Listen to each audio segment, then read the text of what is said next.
Hello दोस्तों, मेरा नाम कमलेश और आज से हम स्टैटिक जीके की सीरीज में आंध्र प्रदेश जो हमारा दूसरा राज्य है, इससे पहले हमने अरुणाचल प्रदेश को कंप्लीट कर लिया था।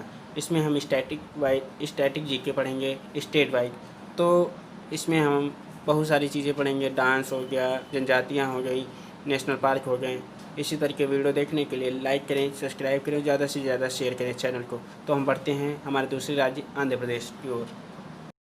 स्टेट वाइज स्टैटिक जीके की सीरीज में हम शुरू करते हैं आज अपना दूसरा राज्य आंध्र प्रदेश। इससे पहले हमने अरुणाचल प्रदेश को कंप्लीट कर लिया था। तो हम शुरू करते हैं आंध्र प्रदेश। आंध्र प्रदेश का गठन 1953 ईस्वी को हुआ था। यह पहला राज्य है जो भाषा के आधार पर गठन हुआ था इसका। और बढ़ते हैं दूसरे पॉइंट पे। आंध्र प्रदेश जो है गुजरात के बाद दूसरी सबसे बड़ी समुद्र तट रेखा इसी के पास है। गुजरात के पास सबसे ज़्यादा है और दूसरी बात करें तो आंध्र प्रदेश के पास सबसे ज़्यादा समुद्र तट रेखा है।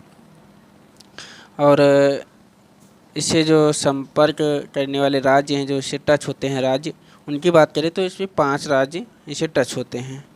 5 राज्य। तो पहला राज्य है उड़ीसा, दूसरा तेलंगाना, तीसरा कर्नाटक, महाराष्ट्र, तमिलनाडु। और आगे बढ़ते हैं, हम नदियों के बारे में बात करते हैं। तो इसके प्रमुख नदियों के बारे में बात करें तो गोदावरी सबसे बड़ी नदी है, कृष्णा, तुंगभद्रा। आगे बढ़ते हैं, डैम के बारे में बढ़ते हैं। आगे हम नदियों की और बताएंगे कहाँ से कौन सी निकलती हैं। डैम की बात करें तो यहाँ का सबसे बड़ा डैम है श्रीशैलम डैम, जो कि गोदावरी नदी पे बना हुआ है। दूसरा डैम है तुंगभद्रा डैम। तो ये बहुत इंपॉर्टेंट डैम है दोनों। तो ये वाला सबसे इम्पोर्टेंट है श्रीशैलम, जो आ सकता है पेपर में। और अगला पॉइंट है यहाँ का जो अंतर्राष्ट्रीय हवाई अड्डा है। हम जितने भी हवाई अड्डा के बारे में पढ़ाएंगे वो अंतर्राष्ट्रीय ही होंगे। यहाँ पर राष्ट्रीय हवाई अड्डा के बारे में बात नहीं की जाएगी। अंतर्राष्ट्रीय हवाई अड्डा जो विदेश से जहाज़ें यहाँ पे आती हों। तो हमारा जो हवाई अड्डा है विशाखापत्तनम अंतर्राष्ट्रीय हवाई अड्डा, ये बहुत इंपॉर्टेंट है, पेपर में पूछ किया जाएगा। विशाखापत्तनम अंतर्राष्ट्रीय हवाई अड्डा कहाँ पे है, कन्फ्यूजन मत रखिएगा। बहुत सारे लोग तेलंगाना लगा सकते हैं, तो नहीं, हमें लगाना है आंध्र प्रदेश। तो अगले पॉइंट पे बढ़ते हैं हम।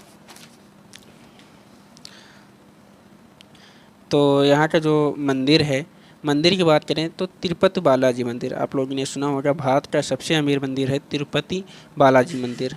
स्टेडियम, यहाँ का जो स्टेडियम है जहाँ पर क्रिकेट मैच होते रहते हैं समय समय पे, डॉक्टर YSR रेड्डी स्टेडियम। और आगे बढ़ते हैं, फूल यहाँ का देखते हैं। यहाँ का जो फूल है वो जैस्मीन का फूल, चमेली जिसे कहते हैं। यहाँ का जो पशु है ब्लैक बग, इसे चिंकारा के नाम से भी जाना जाता है। पक्षी की बात करें तो राम चिलुका पक्षी है। वृक्ष की बात करें तो नीम है यहाँ का जो राजकीय वृक्ष।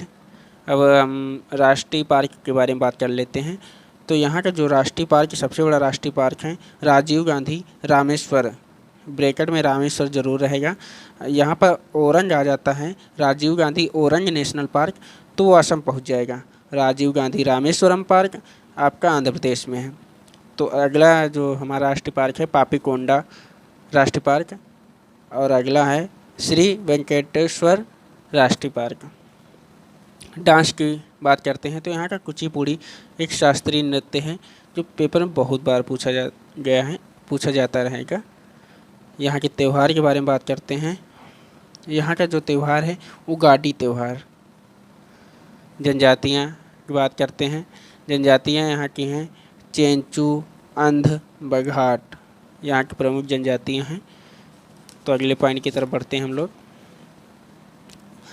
यहाँ की जो झील है कोलेरू झील, कोलेरू झील पूछ लेंगे किस नदियों के डेल्टा पे बना हुआ है, तो कृष्णा और गोदावरी।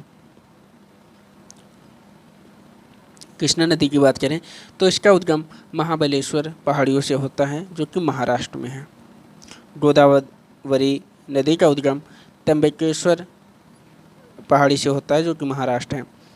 गोदावरी नदी को दक्षिण की गंगा कहा जाता है और दक्षिण भारत की गंगा की बात करें तो कावेरी है। ये जो कृष्णा नदी है भारत की तीसरी सबसे बड़ी नदी है, गोदावरी भारत की दूसरी सबसे बड़ी नदी है। यहाँ के पहले सीएम की बात करें तो नीलम संजीव रेड्डी जी पहले सीएम हैं, जो बाद में राष्ट्रपति भी बने थे। बढ़ते हैं, यहाँ की जो झील एक और है, उस झील का नाम है पुलिकट झील। पुलिकट ये दूसरी सबसे बड़ी झील है जो खारे पानी के हैं और ये आंध्र प्रदेश और तमिलनाडु में पाई जाती है। यहाँ की लोकसभा सीटों की बात करें तो यहाँ की लोकसभा सीटें 25 हैं और राज्यसभा सीटें 11 हैं। तो हमारा टॉपिक समाप्त होता है। तो कृपया चैनल को लाइक करें, सब्सक्राइब करें, ज़्यादा से ज़्यादा शेयर करें। दोस्तों please please please Facebook WhatsApp में ज़्यादा से ज़्यादा शेयर करें, जिससे मेरा चैनल ग्रो हो और आप लोगों को भी फ़ायदा हो। थैंक यू, धन्यवाद, जय हिंद।